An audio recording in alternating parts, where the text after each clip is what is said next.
Hello everybody, my name is Andy Byers. I'm the head teacher at Promulgate School Durham, and you're very welcome to our two presentations. The first is me talking, just giving you an introduction to the school, and the second is Mrs. King, who is going to be the head of Year 7 next year, and her role is to support your child over the next 5 years.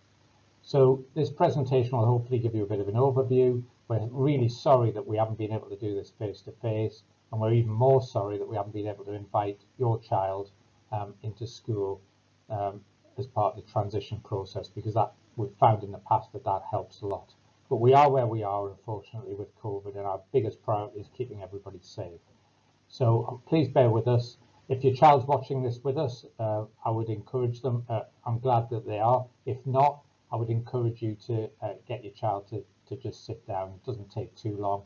I'll be speaking for probably about 20 minutes, and Mrs. King will probably do much the same.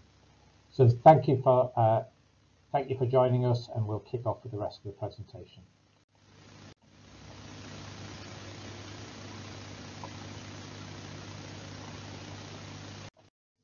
I'd just like to start by talking about what we stand for as a school. 4 years ago when I started, we had a re-evaluation of that. We had a look at our ethos and values again, and we ended up with this statement. I think it's worth reading, it's quite short. Our school promotes academic excellence and embraces the shared values of honesty, integrity, respect and compassion. We want our students to be ambitious, kind, resilient and hardworking, and have a genuine passion for learning. We want them to change the world with the knowledge, skills and confidence they've learned here, to champion fairness, have friendships for life and pride in our school. Above all, we want our students to be happy. So they're not just words on a piece of paper. They really mean something to us, and we try and live our lives by that at school. That's the staff and the students, and we promote it all of the time. Our reward system's linked to this. So there'll be rewards for people who are compassionate and kind and for being hardworking. And the line I put at the highlight at the bottom, the word happy, is very important. This is a really friendly and happy school, and we want our students to settle in very quickly and to enjoy their learning here. That's really very important to us. So our ethos value and value statement will come up time and time again. The students will hear it a lot. They'll hear it most days. They'll hear it in assemblies, they'll hear it in their tutor rooms, and they'll have it written down in their planning. So please keep referring to that and returning to that. The two words that I really want to focus on most are respect and compassion. They were very important to us when putting this statement together. We want our children to be compassionate, to have empathy, to understand how others feel, and not just focus on themselves. So if they speak to other people, how are they feeling about what is said? We want them to respect other people, not just the teachers, not just the adults in the school, but each other as well. And I think if they can do that, if they can be compassionate and respectful, then and work hard, then they'll achieve an awful lot at this school. So although we're a friendly school, we are a big school, and we know that can be daunting for children joining us, but it needn't be. The students have got lots of time where they work within their own classes and work within their own year groups. But they'll have a lot of new staff to meet. So I thought I'd introduce you to 4 of our key senior team. I've got a senior leadership team of 9 members of staff, and they all have crucial roles to play. But the 4 people you can see on the screen here are the ones who've probably got the biggest role in terms of Year 7 next year. So Mrs. Rayson's our deputy head teacher, and she leads on the pastoral side of the school. Now the pastoral team here is a strength. It always has been. Long before I started here, it was a strength of the school, and that remains. So her role is to have an oversight of all the pastoral work that goes on, to work with outside agencies, to work with our assistant heads and senior and year teams, and also to have an oversight of behaviour and attendance. And I'll say a little bit more about behaviour and attendance a little bit later. Mr. Ward's role is to look after the personal development of students. We see the students being on a journey, a 7-year journey, hopefully, to the end of Year 13. And that journey involves lots of development in terms of their PSHE knowledge, about careers, Mr. Mr. Ward will also focus on enrichment and on extracurricular activities, and again I'll say a little bit more about extracurricular activities later and all of the opportunities that are available in the school. Most of you will have come across or at least heard from Mrs. Mersh-Roberts already. She leads our sixth form here, but she also has a key role in the transition of students from primary school to secondary school. So she'll have been in touch with your child's primary school, possibly with you. You'll have had letters and emails from her, and she coordinates all of the activities happening now in school regarding progression and transition. So Mrs. Mersh-Roberts will hand over soon. So soon after September, she'll hand over all of the transition activities, which stops for year 7 as they start to work with the year teams and the teachers here. And she'll pick up that role with the current year 5 students as they begin their transition year next year. Finally, Miss Weston. Now, Miss Weston's on maternity leave at the moment, but she will be joining us probably November, December, around Christmas time, I think. So Miss Weston's our safeguarding lead. And the most important thing we do in school, in every school, is to safeguard and protect our children. And Miss Weston is the key safeguarding lead, the designated safeguarding lead at the school, and often your first point of call. Although the year team are probably the people you would speak to first if you had a concern, and Mrs. Rayson is deputising for Miss Weston, the safeguarding lead in her absence. So they're the 4 key senior leaders involved in the school. The school's transition programme and year 7 students next year. But here are the others. Now, Mrs. King, who produced the video that follows this one, is the most important person in your child's life over the next few years. Our heads of year start in year 7 and take the children all the way through to year 11, which we think is really important. That's something we brought in a few years ago. So as well as Mrs. King, Mr. Chivers is the pastoral manager. Now, he doesn't teach. We have a non-teaching pastoral manager in each year group. And because he doesn't teach, he's available all day to deal with a variety of pastoral issues, whatever the students throw up and whatever arises.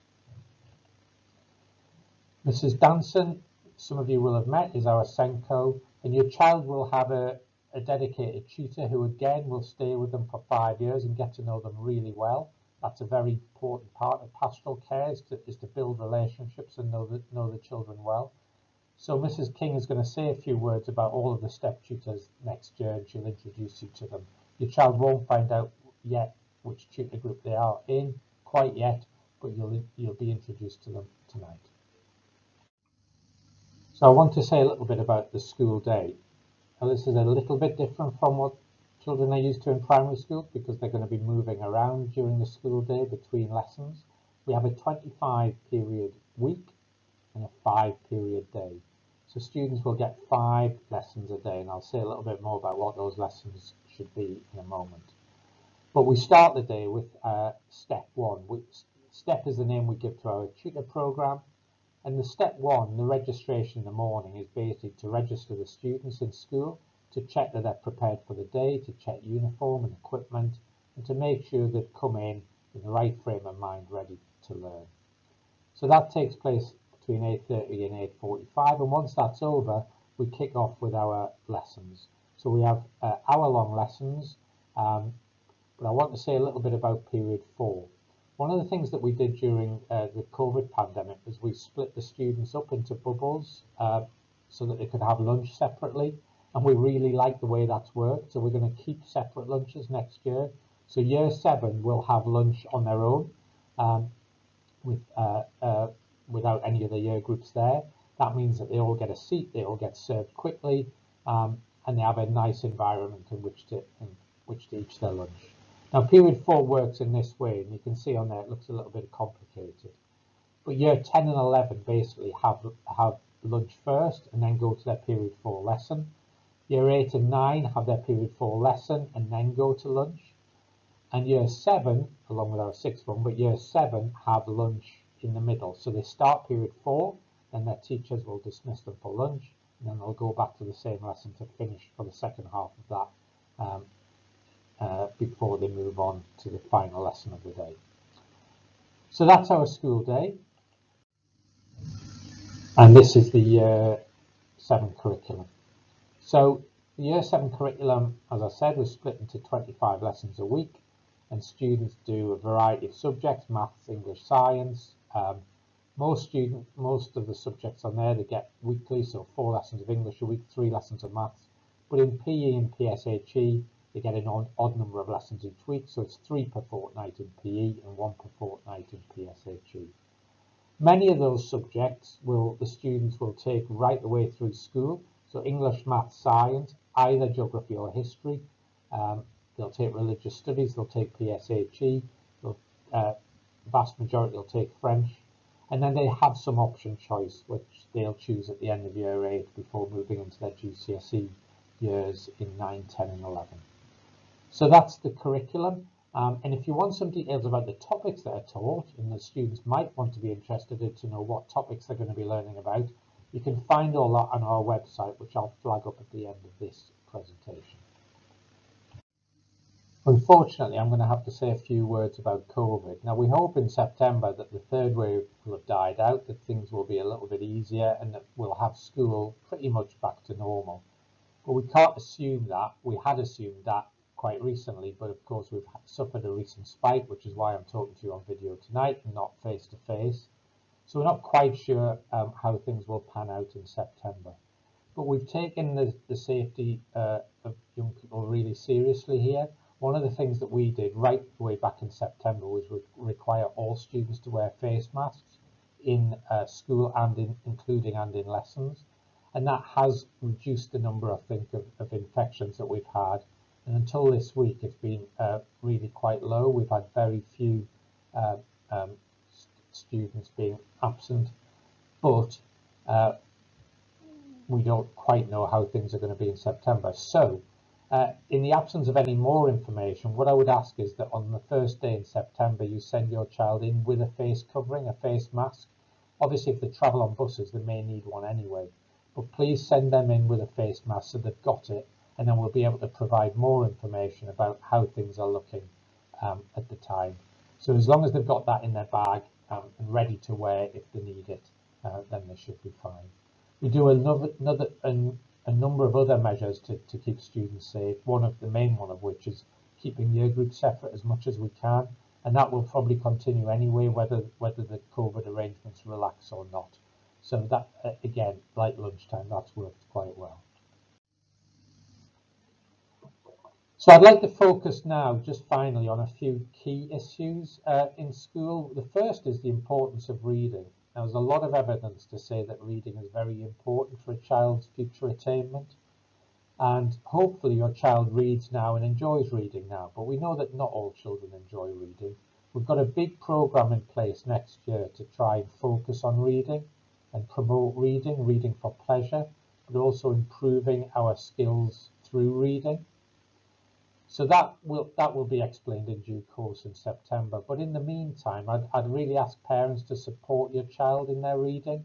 And if your child is a reluctant reader, just getting them to read something, graphic novels, comics, whatever it is, magazines, whatever it is, if they can read something and get themselves interested in something, so they're getting used to reading more complex vocabulary and improving in that way. Homework is much the same. I would like to ask parents for their support. I'll not explain the homework system in detail now, but it's basically built around partly on reading in year 7, but also partly on getting students to learn the things they've been taught during the school day. We have little mini, we call them knowledge retrieval quizzes in class regularly. So often a lesson will start with a 5-minute little retrieval, remembering what we learned last week or last lesson, and the homework is often around preparing for those, so making little flashcards and making sure students understand what they've learned and can do well in the knowledge retrieval tests that happen the following lesson. Okay, so now to attendance and behaviour. If reading and homework are important in a child's attainment, attendance certainly is. And again, we would ask for very, very high attendance. And we've got measures in place to support families but also to take action if attendance drops below certain levels. And we would call good attendance as being something like 96% or more. Now, if you get 90% in a test, you think you've done pretty well. Everybody will think they've done superbly well if they get 90% in a test. But unfortunately, 90% in attendance isn't really very good. It counts as being persistently absent. It means effectively you have one day off a fortnight over your time in school, and that's really not good enough. So we've got lots of measures in place to support attendance. We do understand that children will be ill from time to time, and we'd ask you to keep the school informed and notify us of that. But we would ask that if any other absence is minimised or even is zero. So we won't authorise holidays during term time, and that's in line with government guidance and all the best practice on how to help students achieve well in school. We pride ourselves on having really good behaviour in school. That's not to say we don't get incidents. We're a school of 1,300 students, so we will have things from time to time. But it's very important that all children can learn in an environment that isn't disrupted by other students. So we have a very simple system that works very well of managing behaviour. Students, if they do something that they shouldn't do in lessons, talking, looking around, getting distracted, then the teacher will give them a warning and give them a chance to put that behaviour right. The problems only come if students don't listen to those warnings, and if they continually ignore warnings. And then there's a ramping up of sanctions, and I'm sure Mrs. King will talk about that. Again, it's such a small problem in some respects because the vast majority of our students behave really well, but for some there are issues in terms of managing behaviour, and we've got very, very good systems to do that.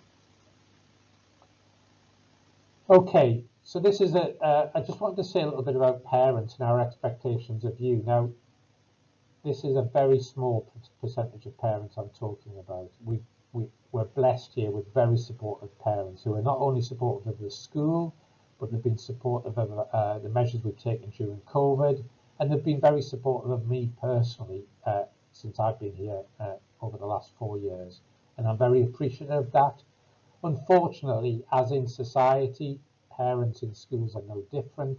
There are a few who perhaps don't behave as we would expect people to behave, and that is sad, but we do have instances where we have to intervene and talk to parents about the way that they conduct themselves.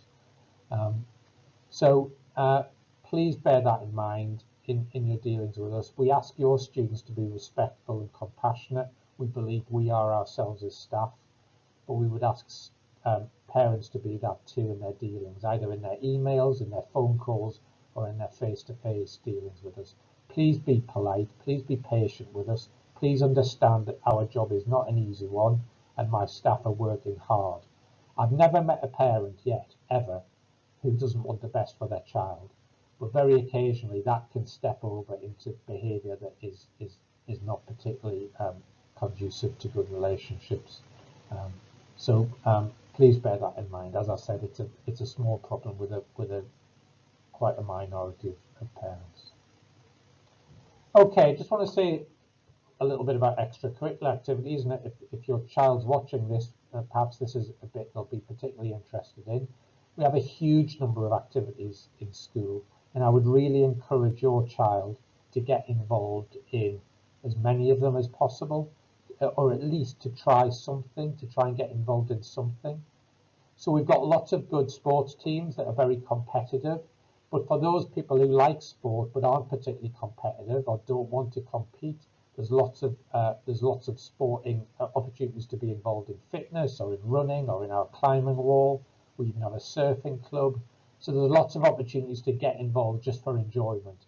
So we would invite anybody who's interested in sport. This is a great place to be if you're interested in sport, to get involved in some of those.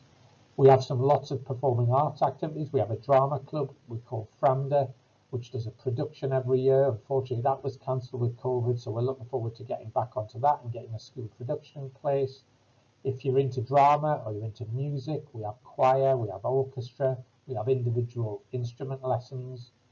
And then we've got a variety of other activities in school. Coding club for those who are interested in computing. We have science, STEM club in science, and a variety of other things. So there's plenty of things to get involved with. And as I said, please try and get involved with something, because school is far more than just academic work. The things that I remember from my school days, and I'm sure parents will remember from their school days, isn't what you learned in a particular physics lesson or a geography lesson. It's probably the trip or visit you went on, the team you played in, the friends you made. So they're all of the things that are important for us too. So please encourage your child to get involved in things in school and not just go home at 2:45 every day and not be involved in something. Finally, on this page, mental health and well-being. Now, this is a very, this is a growing issue in schools, that we're noticing more children with mental health or concerns about their well-being. And society is like that. There's huge pressures on children today and young people. Social media is obviously one. Peer pressure. There's lots of issues around a variety of mental health illnesses. So one of the things that we're trying to do in school is to bolster our support for students and their mental health. We've just appointed somebody to start in September as a mental health support worker, and she will work with a variety of people. So if you think your child needs some support, then please talk to the year team in the first instance, and we might refer students to you to get some support, obviously with your having contacted and spoken to you first. So that's something to keep an eye on, and we will do our best to support the welfare and well-being of your child. Okay, that's just about all from me. I hope I've given you just an overview, really. Mrs. King will go into far more detail than I've gone into, but if you want some further information once you've seen both presentations, can I direct you to our website, which is really comprehensive, and particularly in regards to the curriculum, it lists all of the topics the students are going to be learning throughout Year 7, and that might be of interest to the students themselves and to you as parents. And then the parent guide, which hopefully you've all got now, that was delivered, I think, through primary schools. That's got lots of useful information, and some of the information I've given out about the timing of the day. It's also got our term dates in, and lots of information on equipment and on uniform and all of our other expectations. So I hope you found my introduction useful. We're really looking forward to meeting your child in September, and unfortunately we haven't been able to meet them now, but I would say to all the children listening, please don't worry about coming up in September. We're a very, very friendly school. You'll make new friends here. You'll have a fabulous time, and I hope you have a lovely summer holiday in the meantime. So thank you very much for listening, everybody. Goodbye.